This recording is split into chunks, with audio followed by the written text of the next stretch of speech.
August 25, 1916. Guardians of Nature. President Woodrow Wilson signed the Organic Act, which created the National Park Service.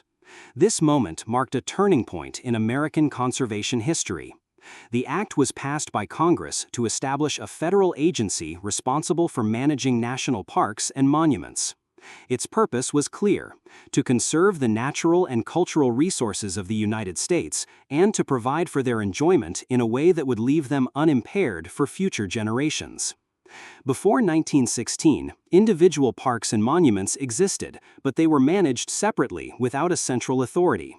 Yellowstone, created in 1872, was the first national park, and others, such as Yosemite and Sequoia, followed. However, these parks were overseen by different agencies, including the U.S. Army and the Department of the Interior. This lack of coordination created problems in protection, policy, and visitor management. The Organic Act resolved these issues by establishing a unified body, the National Park Service, within the Department of the Interior. The wording of the Organic Act was significant. It directed the National Park Service to conserve the scenery and the natural and historic objects and the wildlife therein, and to provide for the enjoyment of the same in such manner and by such means as will leave them unimpaired for the enjoyment of future generations. This dual mandate of preservation and public enjoyment became the core mission of the service. Balancing these goals has defined the work of the National Park Service for over a century. The first director of the National Park Service was Stephen T. Mather, a businessman and advocate for conservation. Under his leadership, the agency expanded rapidly. Mather and his deputy, Horace Albright, worked to add new parks and to build public support. They understood that the long-term success of the national park system depended on both federal funding and popular enthusiasm.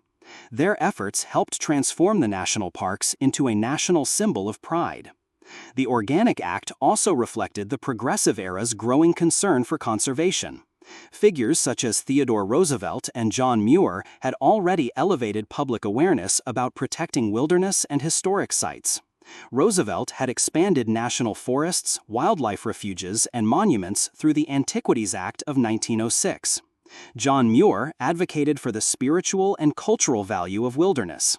The Organic Act consolidated these ideals into a formal federal policy. The long-term impact of the 1916 Act has been vast. Today, the National Park Service manages over 400 units, including national parks, historic sites, battlefields, monuments, seashores, and recreation areas. These places protect landscapes such as the Grand Canyon, Yellowstone, and the Everglades, along with historic landmarks like Independence Hall and the Statue of Liberty. The parks serve as both natural sanctuaries and cultural archives. The National Park Service has also played a role in education and scientific research. By preserving natural ecosystems, the service has provided opportunities for scientific study of wildlife, geology, and ecology.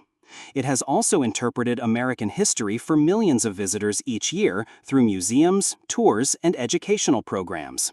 In this way, the Organic Act not only preserved land, but also shaped public understanding of American heritage.